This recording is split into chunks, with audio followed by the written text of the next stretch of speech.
Welcome back into the Sports Source. This segment of our program brought to you by Tennova Healthcare. I've told you about Tennova's cancer support and treatment. Peyton Manning has told you about Tennova's ER service and their orthopedic care. But Tennova also tries to help you prevent injuries and illness by serving up information on their wellness blog at Tennova.com. Go to Tennova.com after today's show, not during. After today's show, go to Tennova.com, and you're going to find up there toward the top of the page a little box that says Wellness Blog. Click on that, and they've got some really interesting stories in there. It's always being updated. Tennova.com, just one other way they are working to keep East Tennesseans healthy. I really love Tennova Healthcare. All right. SEC Media Days is always the time for predictions. The media will have their say in Hoover, Alabama this week. I'm not going to do 1 through 7 in each division, but what I do want to know, we'll start in the West. I want to know who's finishing 1 and 2 in the East and West. We'll start in the West because I think we're all going to say the same team is going to finish number 1. So who is it that pushes Alabama this year? Most people you're going to have a split. Auburn, LSU. Who winds up second in the West race? And will they even be close to Alabama? I'm going to say Auburn. I'm just not sold on the coaching situation down at LSU, so I'm going to say Auburn. I agree with Auburn, and the quarterback, Stenham, has to come through and play as well as we've heard. Now, there was a quarterback a few years ago that was supposed to be great, and he ended up being a flop. Right. I feel more comfortable with Stidham, but he also has a really good supporting cast, and their defense is pretty good too. I trust Malzahn to get more out of the quarterback situation at Auburn than I do Orgeron to get something out of the quarterback situation at LSU. Yeah, Auburn or LSU? Same answer. I'm going to go Auburn over LSU. I trust Auburn's coach over LSU's coach, and I trust Auburn's quarterback situation over LSU's quarterback. 2 most important factors. I thought I was going to say Auburn. I thought I was going to be different, but I'm just another voice in the chorus here. Auburn. We all think Auburn. Now, here's the second part of that. Will they push Alabama, or do we think Alabama is going to win this, let's say, by 2 games? Will Auburn finish within a game of Alabama in the West? No. Yeah, I don't think so either. No, I'm going to go with no. I think they could push in that game, and if that's the case, it gives them a chance to be close, but no, I think Alabama's clearly the superior team. Yes, it'd be great to have an Iron Bowl that decided the thing, but I think it'll be over by then. Malzahn's had some losses that stick out.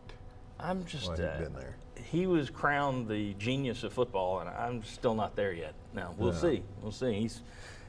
He's certainly going to be on the hot seat this year. He's had some good and bad at Auburn. Well, I mean, his first year back, he's fantastic. Yes. Yeah. But that was a team that he left for 1 year in between, and that was a team that was recruited specifically for that system. Now he's having to do it all on his own and get it back. Oh, we'll see how he does. All right, who'll finish 1 and 2 in the East? I'll let somebody else start that one. Georgia and Florida. In that order? Yes. Okay. I'm hesitating because Florida's better at the line of scrimmage, I think, than Georgia. Georgia's offensive line isn't any good. I think they have enough skilled people to overcome it, so I'm going to go Georgia over Florida. I'll go now. I'll go Florida over Georgia. I don't like doing that because everybody's picking Georgia. So many people nationally are picking Georgia. I'm just not sold on Kirby Smart yet. I want to see more out of him. And I got to say, while Jim McElwain hasn't been fantastic, he has managed to win the East the last 2 years. So I'm going to side with Florida over Georgia, but I think Tennessee's out of that mix. It's Florida and Georgia, Florida on top. Josh, you were going to go next. Yeah, I'm going to say Florida then Georgia. The difference for me is going to be schedule. The fact that Florida gets LSU and Texas A&M at home, I just think is a huge advantage. What happened last year with having to switch the games around, I think this year really works out for Florida. I'm going to go Florida just because Jim McElwain has won twice, and I think his third team ought to be better, and I think they'll win it again. I'm going to kind of cavalierize this a little bit. I see like Tennessee and Georgia tied for second. There's going to be a 4-4 or a 5-3 or whatever. Okay. Bob, I think Josh mentioned the schedule. Florida, they only have 3 SEC road games this year. You got Georgia, which is always the neutral site. LSU, which normally would be at Baton Rouge, it got moved last year due to the storms. So they got Baton Rouge, Texas A&M. Their only road games of the year, Missouri, South Carolina, and Kentucky for Florida on the road in the SEC. I thought I would be different. This time I'm like Mike was last time, part of the course. I think it'll be Florida and Georgia.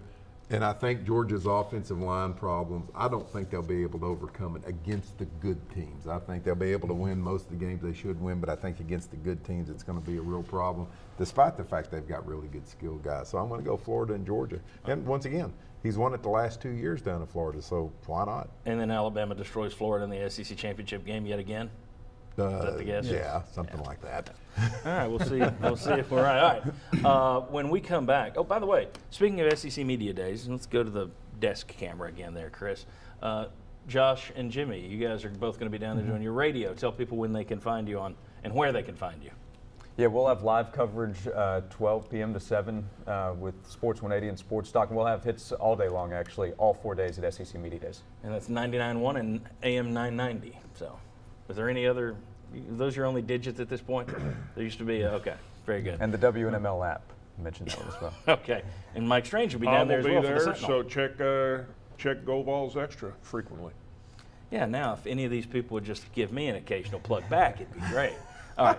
You're not going to be And there. we'll be here next Sunday on this show to talk There, about yeah, it. you'll be back on this show next Sunday. All right. When we come back, we're going to talk about Butch Jones at Media Days.